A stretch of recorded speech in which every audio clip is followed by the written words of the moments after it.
Assalamualaikum warahmatullahi wabarakatuh. Yang terhormat kepada Bapak Arif Rahman MH selaku dosen mata kuliah Pancasila. Perkenalkan, nama saya Lina Walia selaku moderator kelompok 2. Sini saya akan membacakan nama-nama kelompok. Yang pertama ada Alanhar, yang kedua ada saya sendiri Lina Walia, yang ketiga ada Muhammad Fadlan Mufaik, yang keempat Muhammad Fakir Idowli, yang kelima akhir Nindya Septiani.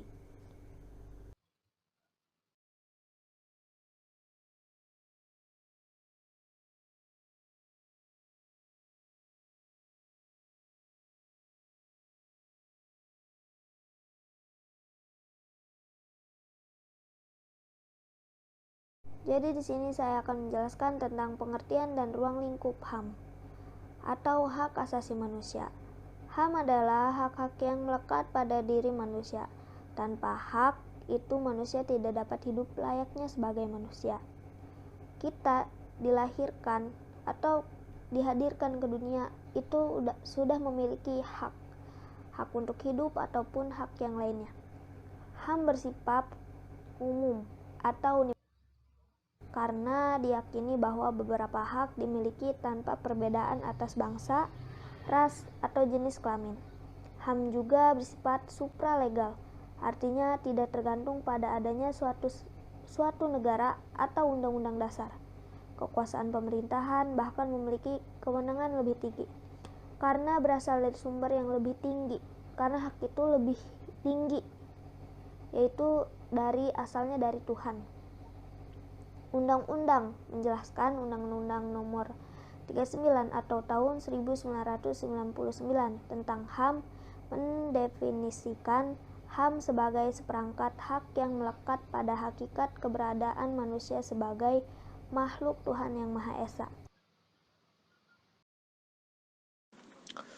Ruang lingkup HAM. Adapun ruang lingkup HAM yaitu meliputi 1. Hak pribadi yang terdiri dari hak-hak persamaan hidup, keamanan, kebebasan, dan lain sebagainya. Kedua, hak milik pribadi dalam kelompok suatu sosial. Yang ketiga, kebebasan sipil dan politik untuk dapat ikut serta dalam pemerintahan. Dan yang terakhir, hak-hak berkenaan dengan masalah ekonomi dan sosial. Jadi di sini hak pribadi itu kita berhak untuk hidup, berhak untuk bebas, berhak untuk diamankan dan sebagainya. Yang kedua ada hak milik pribadi dan kelompok suatu sosial.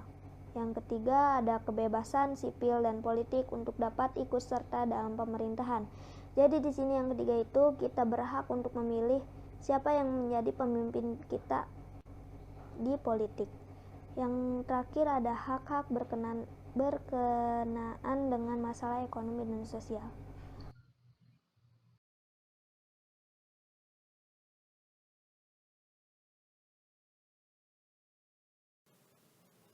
Sifat-sifat HAM. Secara umum, sifat HAM dibedakan menjadi 6. Yang pertama, personal right atau hak pribadi, yang meliputi hak dalam kemerdekaan bersikap, bertindak atau bergerak, berpendapat, memeluk agama, berhubungan seks, dan hak pribadi lainnya. Yang kedua, political right atau hak politik pemerintah, yang meliputi hak untuk turut memilih dan dipilih, mendirikan partai politik, mengadakan petisi, demonstrasi, berkumpul, berpartisipasi dalam politik, dan sebagainya. Yang ketiga, property right atau hak asasi ekonomi, yang meliputi hak milik benda, membeli dan menjual, mengadakan janji dagang dan sebagainya tanpa campur tangan pemerintah secara berlebihan, kecuali dalam peraturan pajak bea cukai dan pajak pengaturan perdagangan pemerintah. Yang keempat, social and cultural right atau hak masyarakat dan budaya, yang meliputi hak memilih pendidikan dan pengajaran, dan mengembangkan budaya yang disukai serta mengamalkannya dalam masyarakat. Yang kelima, right of legal equality, yaitu hak untuk mendapatkan perlakuan yang sama menurut hukum dan kedudukan yang sederajat di hadapan hukum dan pemerintah. Yang keenam, procedural right atau hak asasi peradilan, yaitu hak untuk setiap manusia mendapat perlakuan yang sama dalam tata cara pengadilan, serta jaminan perlindungan yang meliputi proses dan prosedur tata cara peradilan menurut peraturan yang sah dan legal.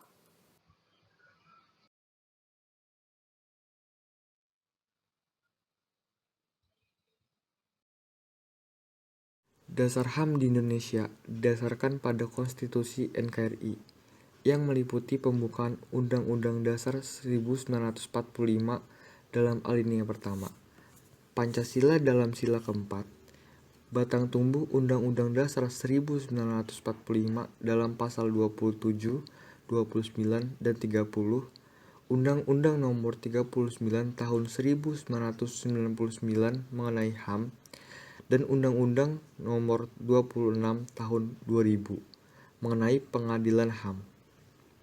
Lembaga yang bisa mengadili pelanggaran hak asasi manusia di Indonesia terbagi dalam 4 lingkungan peradilan, yaitu pengadilan umum, pengadilan militer, pengadilan agama, dan pengadilan niaga.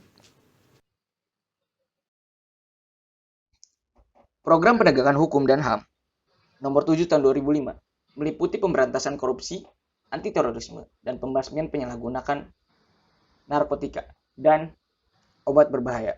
Oleh karena itu, penegakan hukum dan HAM harus dilakukan secara tegas, tidak diskriminatif, dan konsisten. Penegakan hukum dan HAM dilakukan dalam kegiatan-kegiatan pokok berikut ini. Yang pertama, penguatan upaya-upaya pemberantas korupsi melalui pelaksanaan Rencana Aksi Nasional Pemberantas Korupsi tahun 2004 sampai 2009. Yang kedua, peningkatan efektivitas dan penguatan lembaga atau institusi hukum yang fungsi dan tugasnya mencegah dan memberantas korupsi. Yang ketiga, penyelenggaraan audit reguler atas seluruh kekayaan pejabat pemerintah dan pejabat negara. Yang keempat, pembaruan materi hukum dan terkait pemberantasan korupsi. Ahli terorisme diwujudkan dalam kegiatan pokok. Yang pertama, peningkatan penegakan hukum terhadap pemberantasan tindak pidana terorisme.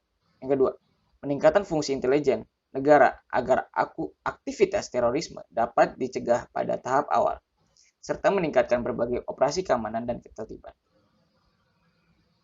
Pembasmian dan penyalahgunaan narkotika dan obat terlarang diwujudkan dalam kegiatan pokok. Peningkatan penanganan dan tindakan hukum terhadap penyalahgunaan narkotika dan obat berbahaya melalui identifikasi dan memutus jaringan peredarannya. Meningkatkan penyelidikan, penuntutan serta menghukum pengedarnya secara maksimal.